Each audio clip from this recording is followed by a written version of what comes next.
foreign policy and the progressive fight for global justice, peace and fair trade. And in the face of reactionary forces on the international stage, shifting geopolitical balances and evolving diplomatic and economic principles, this panel offers an opportunity to contribute to the development of a robust, progressive alternative. Before we begin, I'd like to extend a warm welcome to my fellow panelists. It's a privilege to be joined by such dedicated, insightful, and inspiring voices, and I see a lot of you also made it to this room for this panel. We have in this panel Dr. Mohammad Shtayyeh, the former Prime Minister of the Palestinian Authority, Sir Salman Khurshid, the former Minister of External Affairs, Law and Justice and Minority Affairs of India, Magris Cabreros, the Global Coordinator of the Global Alliance. Next to me on the left, Peppe Provenzano, MP and International Secretary of the Partito Democratico from Italy, and Raphael Heiber, the co-founder and Executive Vice President of the Common Action Forum. We will also hear concluding remarks from Junya Ogawa, the president of the Centrist Reform Alliance in Japan. And as we only have 45 minutes together to cover such a wide arrangement of topics, I will ask each panelist 2 questions, and I kindly ask them to remain within the 3-minute answer. This is always the biggest challenge, as you know. As we have speakers here who could by themselves fill up the whole hour, I'm sure with also very interesting insights. I'm delighted to start with Dr. Mohammad Shtayyeh. Thank you for being here. And having championed the Palestinian cause and the 2-state solution within international institutions, do you believe that these institutions can still embody justice? Or is it necessary to reform the International Criminal Court and devise new forms of global activism? And in the same line, why is it so important to recognize the state of Palestine at the international level now, as the country in which we are now in recently also did? Dr. Shtayyeh, word is yours. Thank you so much, Madam Chair. And thanks to the audience, I extend my gratitude for those who are here today, and to the Spanish government, and to the Prime Minister of Spain, who has been a champion of peace and justice, and who is standing solid in line with history. Having said that, for the Palestinians, the fight for 2-state solution has to do with so many elements. One, it's about legitimate rights of people and right of self-determination. It's an ethical issue.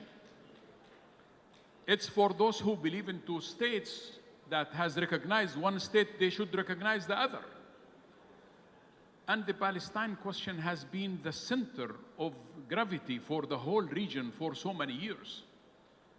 And for those who believe, including Prime Minister Netanyahu, that if he takes the war to Iran or to Lebanon, to anywhere, that he will simply avoid the question of Palestine, he's very wrong.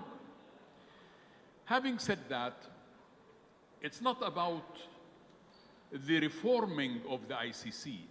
It's about giving mandate and all the powers and membership of those who are taking part and members of the ICC should really allow ICC to function, because ICC is the guarantor of international law, is the guarantor of peace and justice in the world. And those who have been members of ICC totally violating the basic bylaws of ICC. When certain countries, they are members of ICC and they allow Netanyahu to fly over or to visit, that is a total violation of ICC. Having said that, also, I would like to shed some light on following realities.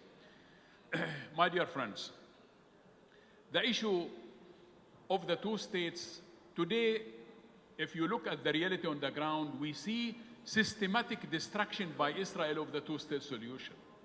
systematic destruction of a possibility of a Palestinian state, because the state of Israel already exists, the destruction of Gaza, the forced transfer of our people, the settlement construction, the intensification of the colonization program. Today there are 881,000 Jewish settlers who are living illegally in an illegally expropriated Palestinian territories.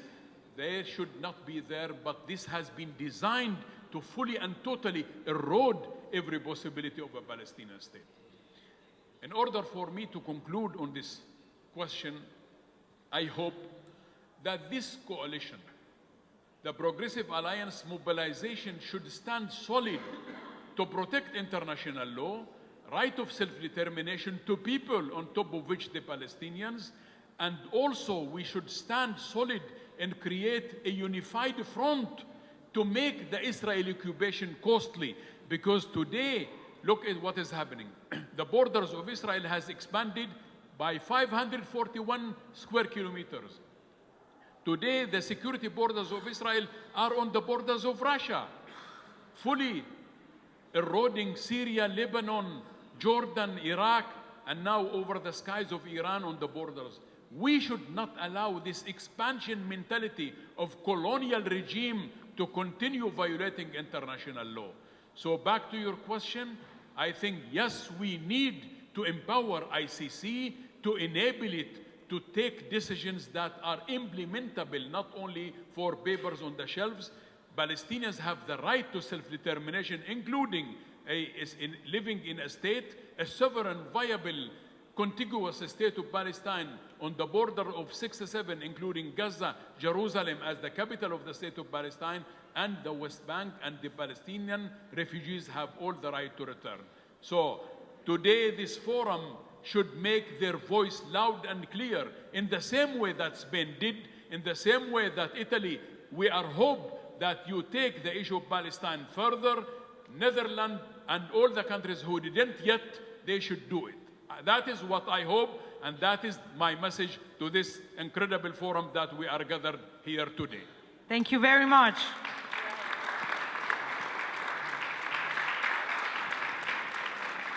Then turning to our guest from India, Salman.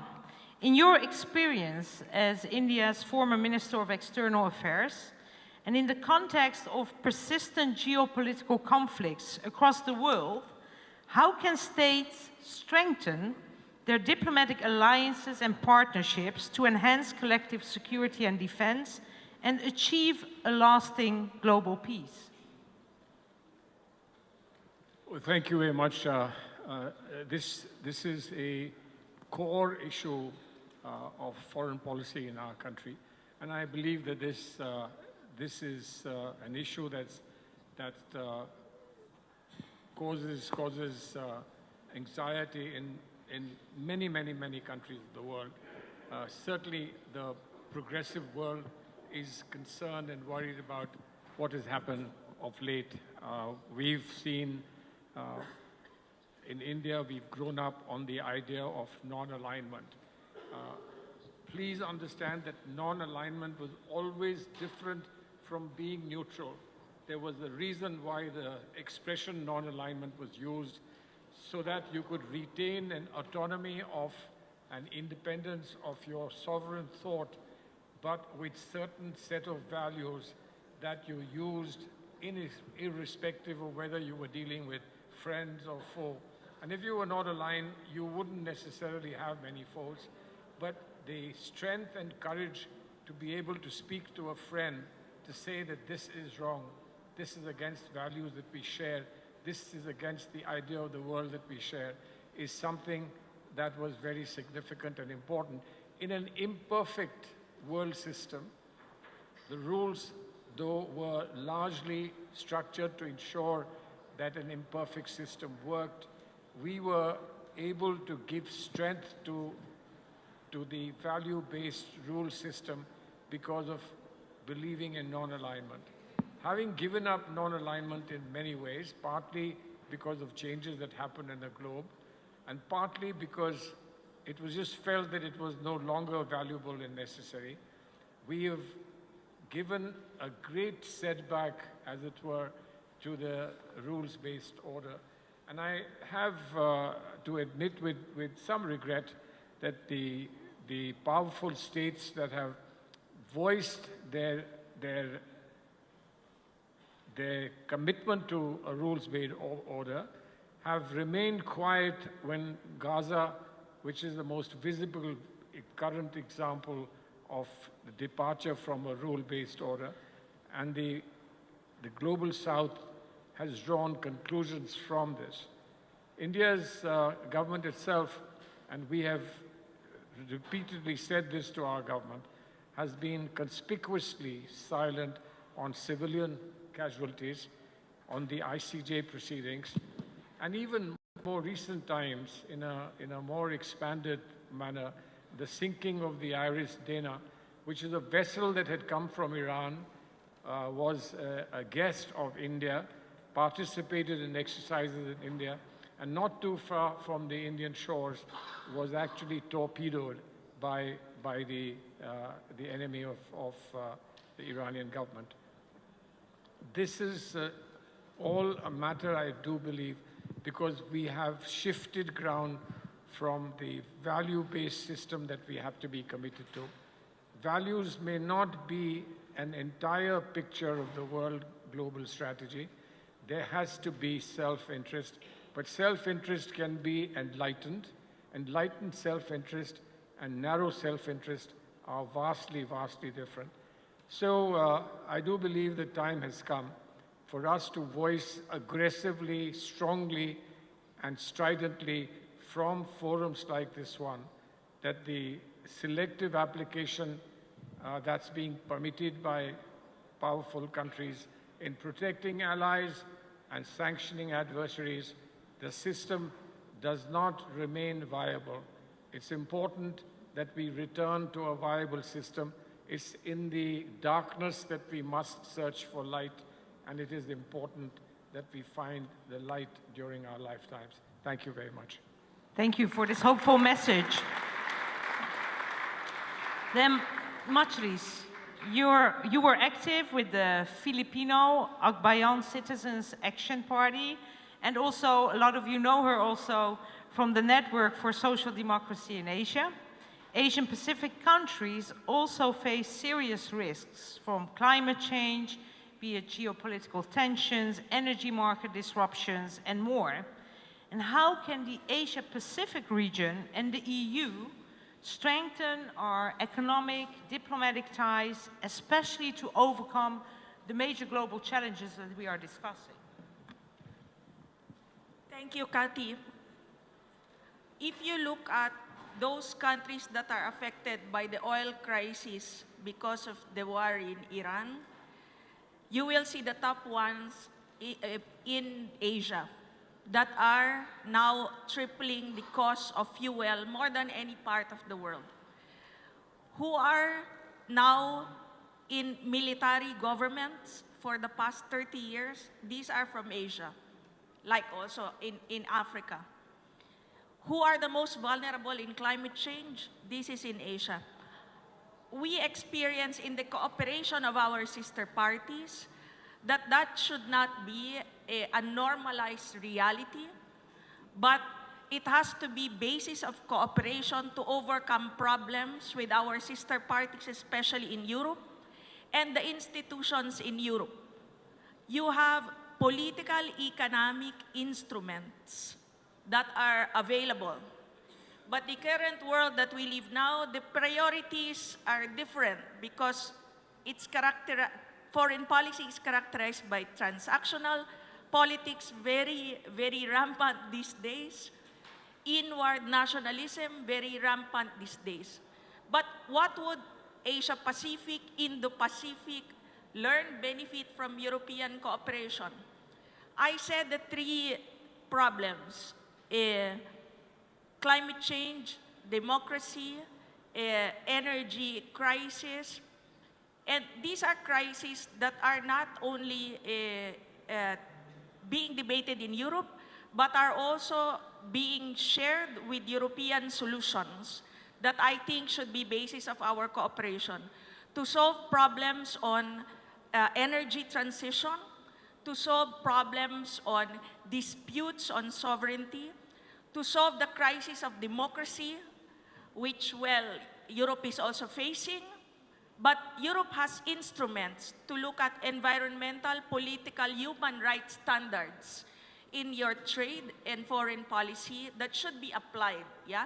When we negotiate to the parties that are involved in exacerbating the problems and not solving it. And I believe that the socialist and democrat groups in the European Union is poised to be able to lead such project, that an Asia-Europe cooperation on the basis of values and on the basis of solving this crisis could be something that would generate solutions than promote more crisis.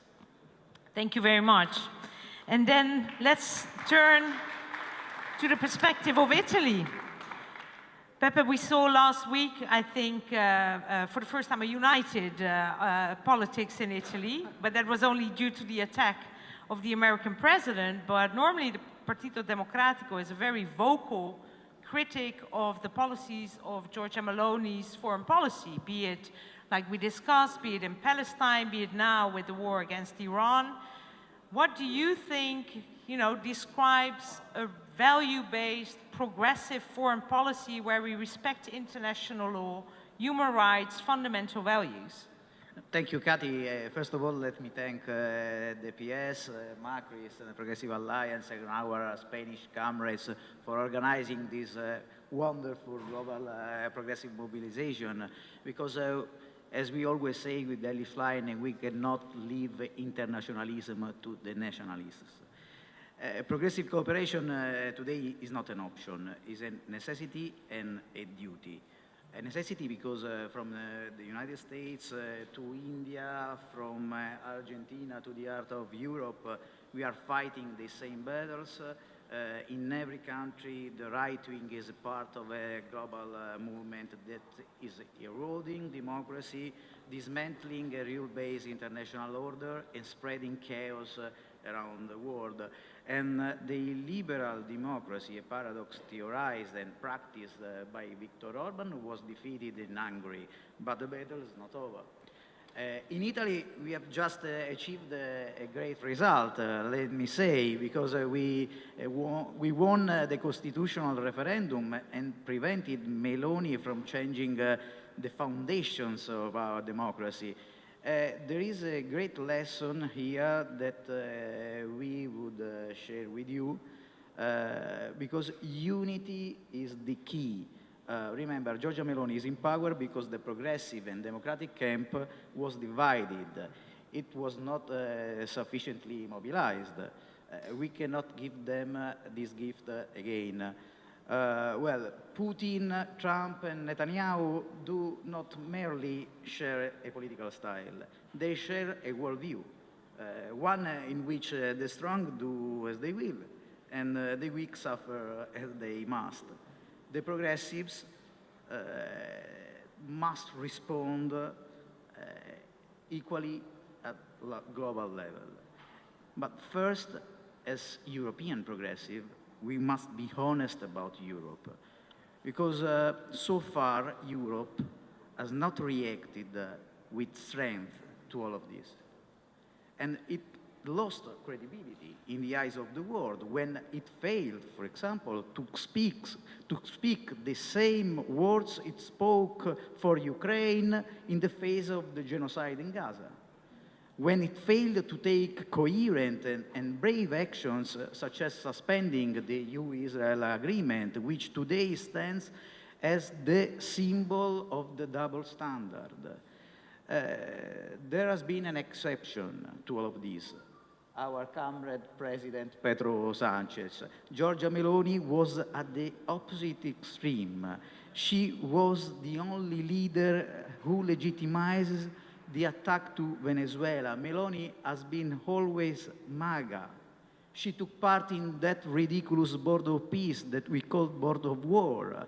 Together with Orban, she has been Trump's closest friend in Europe, a relationship, as you mentioned before, that broke down only a few days ago when Trump dressed as Jesus Christ and attacked the Pope for speaking for peace, only for that.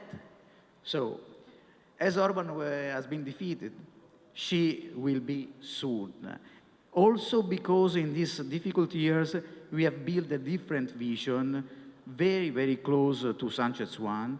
From Gaza and President Shtayyeh, we stand and call for the recognition of a Palestinian state, from Gaza to Kiev, and I will say hello to my friend Bogdan from Kiev, and from the Middle East to Venezuela, to Greenland, a vision firm on principles and defending our interest. And to conclude, I would like to say that now, as progressive, we must be more ambitious because the defense of human rights and international law must go hand in hand with our commitment to building a just peace, both in Ukraine and Middle East. Because only in this way we have the strength, political and moral, to carry forward our struggle for freedom and justice and equality. Thank you very much, Peppe. Rafael, you co-founded the Common Action Forum, and you're also a professor not far away from here in Madrid, right?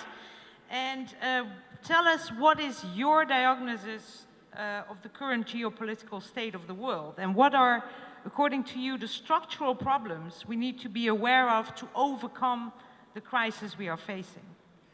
Kati, thank you very much, and thank you very much for being here. I'm really honored to share here the panel with the fellows, prestigious fellows. First of all my solidarity to everyone who's suffering and living under war. I think this is the first thing we need to really emphasize. This is something that we should not be leaving, and many innocents are dying each and every day. So just being told that I'm just going to be attached more like on the topic of our session. I don't have this rich political background that my colleagues here have, so I'm going to bring some of the elements that I think I can contribute a little bit to the discussion, which is sociology from my teaching, and some geopolitical comments on the analysis that we develop at the Common Action Forum, all right? So the first thing I would like to say, actually, is that I would like to frame this in another way, not from the economic point of view, right? I'm going to do it this in another way around. So it's not so much that trade and industrial policy that shape geopolitical competition, but rather the power strategies of the major powers that, especially the United States right now, that are rewriting the rules of trade, altering industrial dynamics, and eroding international legal frameworks. And this is about the structural diagnosis we are talking about. So all this is an attempt to manage, basically from the United States, to manage the decline, their decline, and how to slow down the rise of China, for example, which is getting close to overtaking the United States in the upcoming years. So I would even say that Trump is desperately trying to get China and Russia to agree on some sort of a new Yalta Treaty. And why that? Just to reset the board and restart the game from a position of advantage. A Yalta Treaty at this time would not only exclude colonized peoples, but most of the planet. And what we can say quite clearly is that it's not going to happen. China, nobody is going to engage in this kind of delusional ideas. So now, okay, you would be right to say that looking, the world from this point of view, we would be ignoring a very important Marxist lesson. Which lesson is this one? Basically, that the material and economic foundations of a society, what he called back then base or infrastructure, deeply conditions the social and political and spiritual processes. That is what he called back then superstructure. So the rules, and here's the first point I'd like to make, the rules of global trade and institutional architecture of international systems are not an exception. We need to accept they are not neutral when we are talking about the crisis, the institutional crisis we are experiencing nowadays. So, all right, I agree with that. I think everyone here agrees with that as well. But I also think it's important to mark some distance from that kind of economic determinism. That means politics and ideology have real autonomy and the capacity to push back and reshape that Marxist base. And geopolitics is not only a superstructure of capital, but it's also a field of struggle with its own internal logics. So I would just finalize here, since we only have 3 minutes, so we cannot really develop much deeper that. We know that we are talking about the new liberal crisis at the end. So we are talking about some crises we were not capable to respond systematically and systemically. And under this condition, we see that once in power, the far right wing that is basically capitalizing out of this energy disruption and so on, they are not capable to give the responses for that as well. But they are trying to appropriate this kind of geopolitical apparatus in order to make more money, or what we see in the United States. Basically, you create more speculation, you accelerate the process of inequality, and so on and so forth. So basically, we are living not only one structural crisis, but we are living also the crisis of the subject of a political change. And this is going to be my very last point here, if I have 30 seconds more. Yes. 30 seconds more. I would even recall like other authors that are not progressive at all. Let us think about Marshall McLuhan, who thought about, the medium is the message. So basically, the form is really defining the content. For us progressives, this is a real tragedy, because we are really worried about the content, not about the form quite often. Also Peter Berger, which is not a guy who is really like a progressive, but he already told us, both of them in the 60s, that globalization brings this kind of pluralism. And pluralism can have a very dangerous output. On one side, we can have this kind of radical relativism, and on the other side, we can really have fundamentalism based on nation and religion. So, just to say about something about the Spanish people here, Ortega y Gasset, he was also very critical to this idea of the masses, and probably I will have like some time to talk about you if I have the chance to answer perhaps the second question. Then we will go further on that. Thank you, Katie. Thank you, Rafael. And I think what's already clear is it doesn't matter where progressive are living around this globe. We all share the same analysis. I think the same foes. I already heard the name of Orban coming up, of Trump, of Prime Minister Netanyahu, but also of the same hopeful outlook. Now, for the second round of questions, as you already probably guessed, we have 2 minutes to answer. Otherwise, we're going into the next session. So I'd like to turn back to you, Mohammad Shtayyeh. You have governed under occupation, a situation that prevents genuine economic development by merely managing dependency. Should we, according to you, fundamentally rethink the mechanisms of international aid? Look, I think international aid has really failed fully and totally to bring any development to whatever you want to call it, South countries, third world countries, or whoever. International aid has to be redesigned in a way for the benefit of the people rather than for the benefit of the donors. Because we know that in every dollar, for example, United States gives to any country 52 cents. 52 cents of every dollar goes back to Washington, because aid is conditional.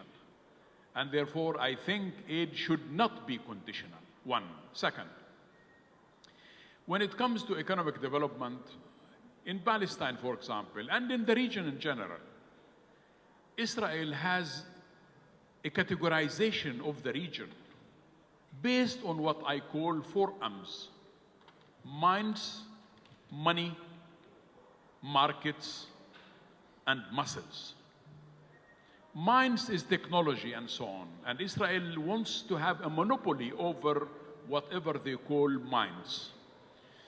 And then other countries in the region, they are categorized to be M for muscles, which means the cheap labor, including Palestine, Syria, Lebanon, Jordan, and Egypt. And then M for money goes for M for the Gulf countries. They are the source of capital. And then the whole region is M for markets.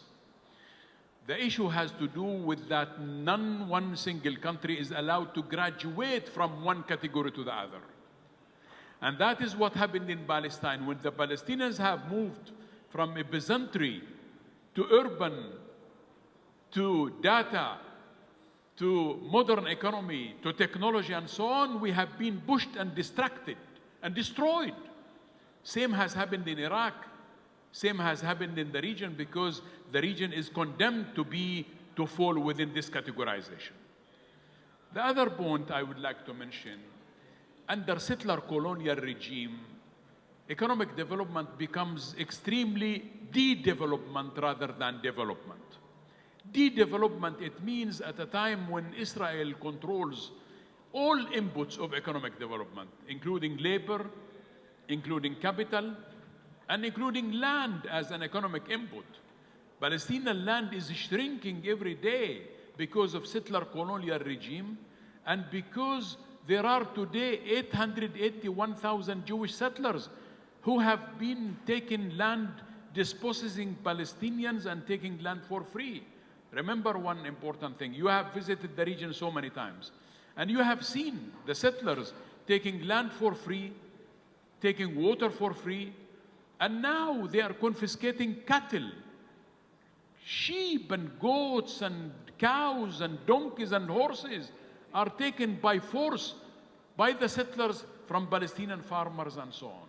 So what Israel has designed the region to be a process of de-development rather than a process of development, because a rich Palestinian, it means that he will be capable to resist, and a poor Palestinian will be thinking of his piece of bread of tomorrow. To conclude on this issue, I also would like to mention that Israel has imposed on the Palestinians what I call colonial dependency. It means that Israel wanted to incorporate the Palestinian economy into that of Israel, so that economic sovereignty will lead to political sovereignty, something that Israel is fully and totally fighting against, this Palestinian sovereignty. In conclusion, yes, international aid has been very generous to Palestine. Very unfortunately, international aid did shrink from 30% of our budget to 1%. And now, again, unfortunately, that international aid became conditional.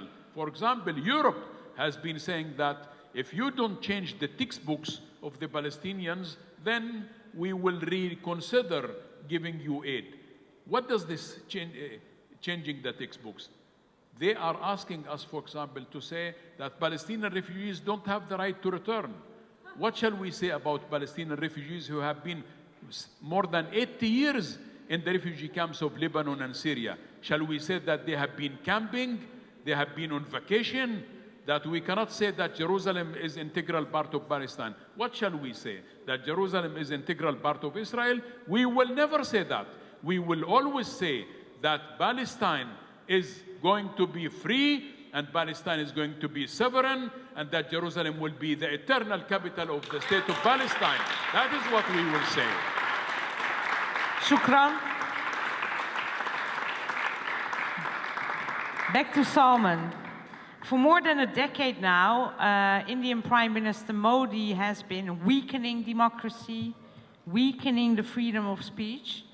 And given this, how does the Indian National Congress serve as a leading force of resistance and the defender of global democratic principles and justice. Thank you very much.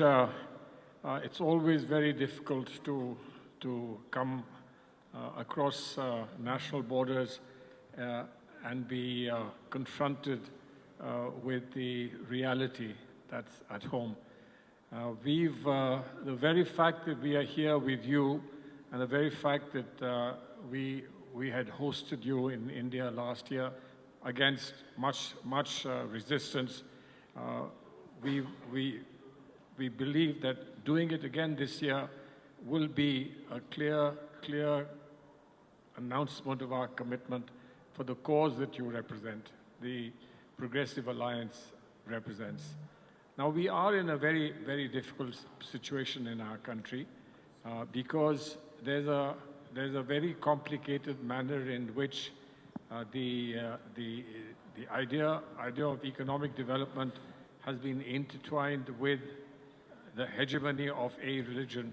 And this is completely against our constitutional belief, our constitutional background, and what we believe the Indian nation is considered as cherished values. But there are moments in time when people opt to take a path that seems more attractive than the path that their forebears have given to them, and the direction that the forebears have given to them. We in the Indian National Congress are absolutely determined to battle the ground battle and the battle of minds, and we do believe that the most important struggle for us is the battle of minds, and that we will prevail, that ultimately we will overcome, because we do believe there is a basic merit in the idea of freedom. And freedom has many, many dimensions.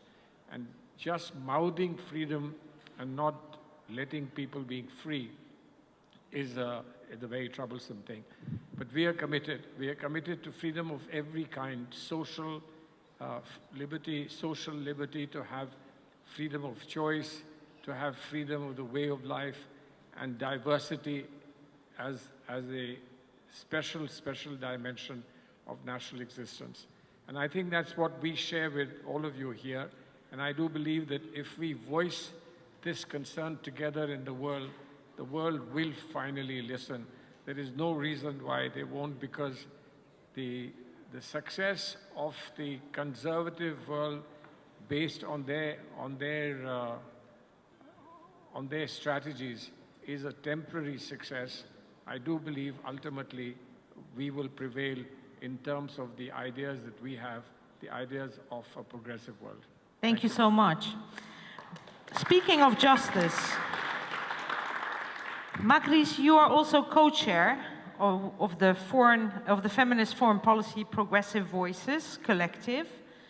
And what is feminist foreign policy? What does it mean to you? And why is a feminist lens also crucial to address existing barriers and challenges in the topics we are discussing today, geopolitics? Thank you, Kathy, for putting this in the dimension of the discussion. When we talk about the problems of the world, it's always hard power, and there is the lens that is least looked at. And the Progressive Alliance, together with our partner organizations, are espousing feminist foreign policy as a framework. Because there are 600 million women and girls living in wars. There are 2 billion in the populations of the world that are living in some authoritarian form of government, and that now there are ongoing conflicts that cannot be resolved by the same frameworks that we have been using. Otherwise, we will not be on this mess.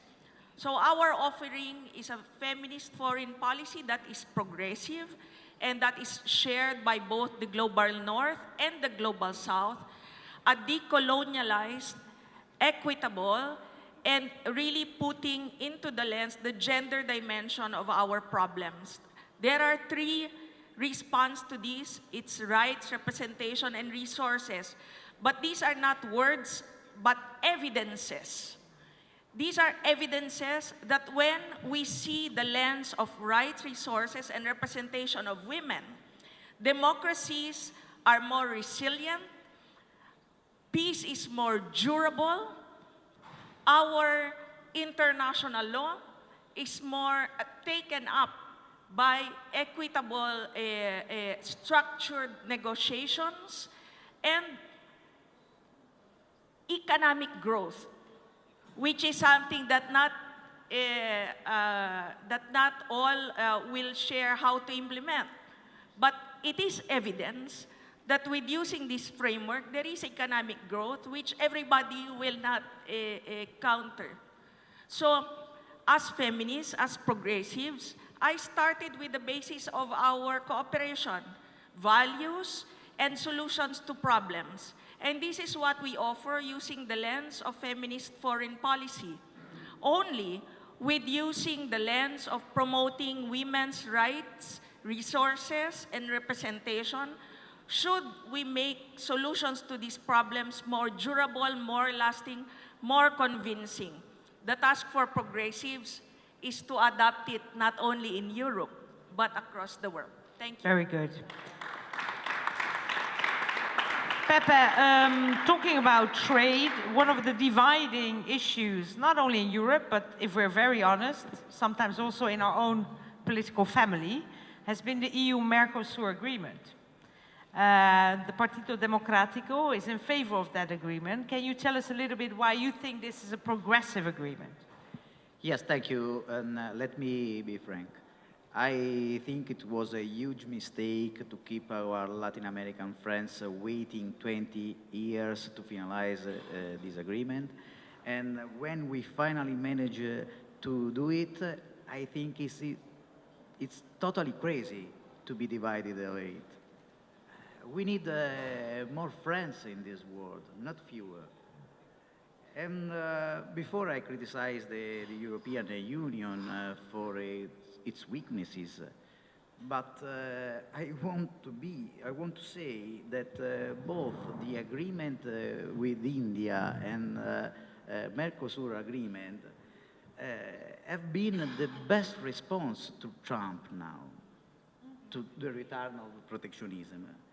And we move on because we were born as a free market project in response to the tragedy of two world wars.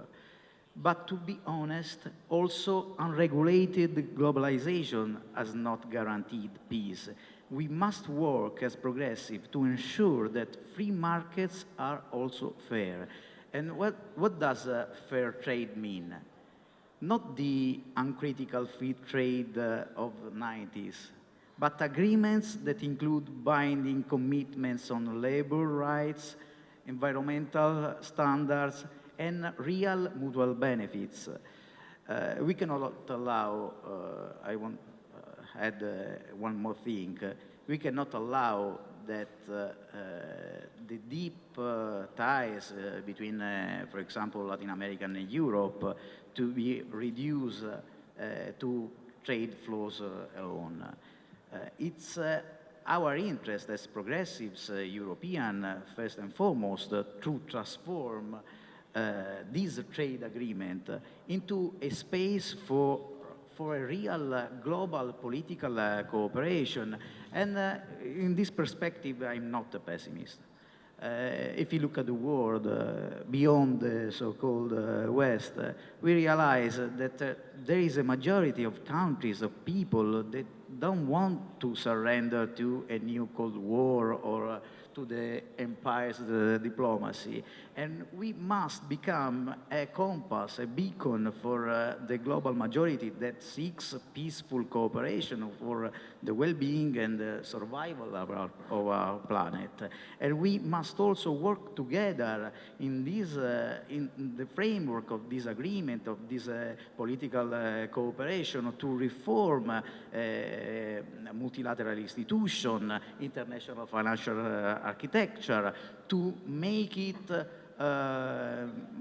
more just, more effective. I want to conclude with a quote. Antonio Gramsci once said, the old world is dying, and the new world struggles to be born. Now is the time of monsters. Today we can see an old monster, and it's again nationalism. But simply invoking the word of yesterday will not be enough to defeat it. The progressives, the progressive answer to this global chaos is not nostalgia for a past that was never perfect and will never return, but an extraordinary effort to build something better, a multilateral order reform, strengthened, a Europe that speaks with one voice, and a global movement committed to building together a new world, more just, more human, and maybe also a little bit happier, just like here in Barcelona. Thank you. Rafael, the final question is to you. A lot of the panelists spoke about what we see is, of course, the huge pressure that the international order is under. Now, what do you think progressive forces can do to strengthen multilateralism? 2 minutes. 2 minutes, I'm aware of that. And I'm going to reinforce what Peppe was just saying and try to answer the question everyone here wants to answer, right? But Peppe, just quickly, regarding the EU and Mercosur agreement, I'm from Brazil. So there is something very crucial for us Latin Americans in that sense, is that without these agreements, the risk of Mr. Trump going there to Latin America and just establishing bilateral agreements would just disintegrate the continent. So this is actually a reason why multilateralism is so important, to keep the integration of that continent independent of the government that is ruling the country at a certain time, but we need a democracy. So this was crucial for it's not about economic metrics. It is about politics, it's about citizenship that people will still be able to practice. So regarding this issue, 100 years ago, plus minus, there was a guy called Georg Simmel, and he gave a very beautiful and brilliant lesson. He was trying to show us what is the difference in a world between like a relationship of two, he called this dyad, and the relationship of three or more, he called it triad. So let us just take this to bilateralism and multilateralism. Why is it so important? Because when we're talking about relationship of two, there is no external structure to that. So basically, the two individuals, they are still there and playing their own singularities. There is no affection, there is nothing. So basically, the strongest will always win. So why do you choose sometimes bilateralism if you are the weakest one? So basically, you think about the other weaker partners or actors, and you think, okay, at least out of this relationship with the strongest, I might gonna be in a better position than the other others who are weak as well. But as soon as you put the third element or the fourth element, magic happens, because then you start to see emerging new kinds of creatures, not the Gramscian monsters, but sometimes beautiful creatures like arbiters, like mediators, like figures of conciliation, figures that might play a role and will change those singularities. This is the character of multilateralism. If you take this sociological lesson to geopolitics, okay, it's not like a cake recipe. You are having today being enacted a bilateral meeting between Brazil and Spain, a very important one, but there is a difference here. I mean, we know that this meeting is really built upon ethics of conviction and ethics of responsibility. We know this is only tactical, because we know these actors, what they are searching for basically is strategically is multilateralism to build a multipolar order. Thank you. Just a very last comment. A very last comment. Yes. Since No, I'm just afraid that once we're running over time, people start moving out and into the room. But the final comment. Because I also think we want to listen to Mr. Of course. Organao. So, going back to Ortega and Gasset, again, not really the most progressive person on earth, but just to see how our world is really in this shape. He said, just before the Second World War, he said, we need to move beyond consumerism and nationalism in order to cultivate a pan-European tradition at a time when we face a mass that is shaped by media, individualized and thirsty for belonging, and a ruling class that seems unable to set an exemplary course in the community. So I believe progressivism can be a vector for that kind of transformation, but on one condition. It has to be genuinely open, committed to a deep sense of otherness, and that is able to connect pan-Europeanism and the global South around the interests that are at the same time plural and common. And I stop here. No, thank you very much. And let me also thank, before we go to our final speaker, let me already thank all the panelists for sharing, and it's a wonderful feeling to unite globally with progressive powers, because I think together we can do so much more. Then finally, I'm very happy to welcome Junya Ogawa, yes, President of the Centrist Reform Alliance from Japan, to give his remarks, share his own vision, and close our discussion. Thank you very much, distinguished panelists. If you don't mind, just can I stand up? If you don't mind, let me stand up. Thank you, thank you, thank you. I'm Junya Ogawa from Japan, the Japanese opposition leader. Of course, at center-left, central liberal. Thank you very much for giving me the opportunity to deliver the closing speech. I found the remarks made by each of the panelists today to be extremely insightful and engaging. Based on the discussion, I would like to offer my own brief reflections and summary. We now stand at a historic turning point. Democracy is being tested. The international order is under strain, and global politics is quietly but steadily becoming more extreme. Xenophobia, aggressive nationalism, and my country first politics, there are no longer problems of a single nation. They have become shared global challenges. Today, I would like to pose one simple question. How can we restore balance to a world where politics has become so deeply paralyzed? History tells us that this phenomenon is not new. At its core lies a recurring problem, social division, and the decline of the middle class. It has long been said that all great nations rise with the prosperity of their middle class and decline with its collapse. A strong middle class stabilizes society, while its erosion drives politics toward extremism. Since the end of the Cold War, market forces have expanded rapidly across the world. While this has brought economic growth, it has also widened inequality.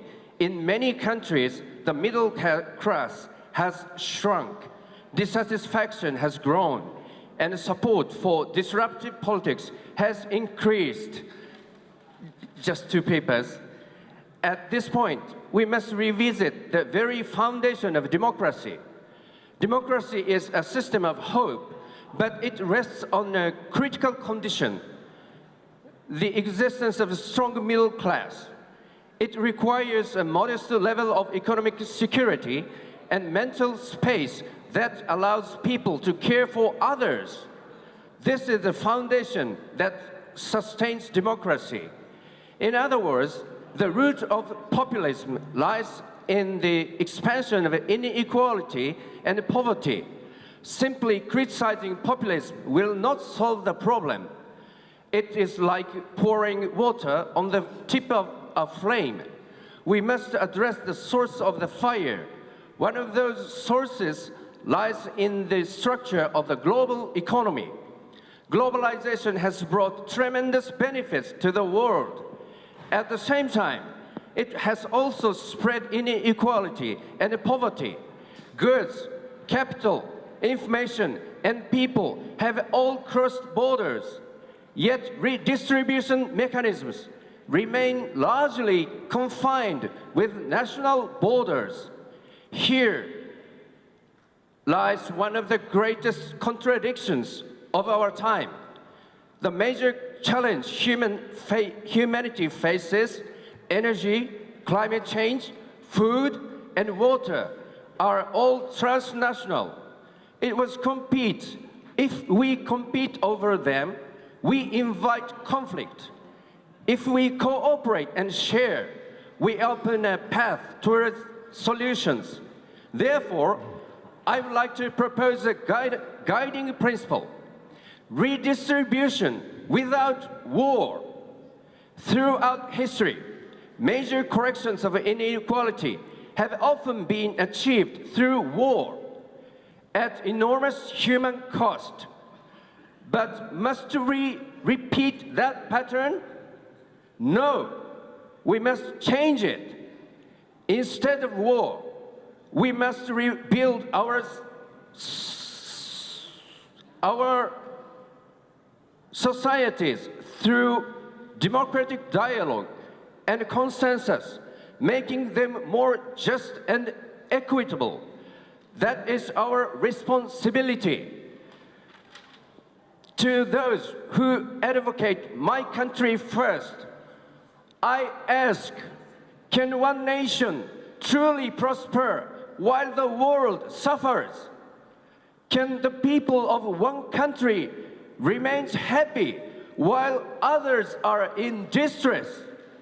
I am convinced that a nation's prosperity lies within global peace and stability, and that the well-being of its people is inseparable from the well-being of people around the world. As we approach the 100th anniversary of the end of the Second World War, the time has come to reshape the post-war order without resorting to war. Time is not on our side. Let us move beyond a world led by a single hegemonic power and instead build a truly democratic, transparent, and collectively governed international order. Let us create a global economic system that matches the realities of globalization, equipped with fair mechanisms of redistribution. And let us bring about peace and stability, not through force, but through dialogue and diplomacy. This is the path that will form the foundation of human prosperity in the 22nd century. It is a responsibility we must fulfill. The future of democracy depends on the actions of each and every one of us. A nation's prosperity lies within global peace and stability. The happiness of its people lies within the happiness of people around the world. Thank you very much for your attention. Thank you very much. Thank you once again to all the panelists, all the attendees, and enjoy the next 2 days. Thank you.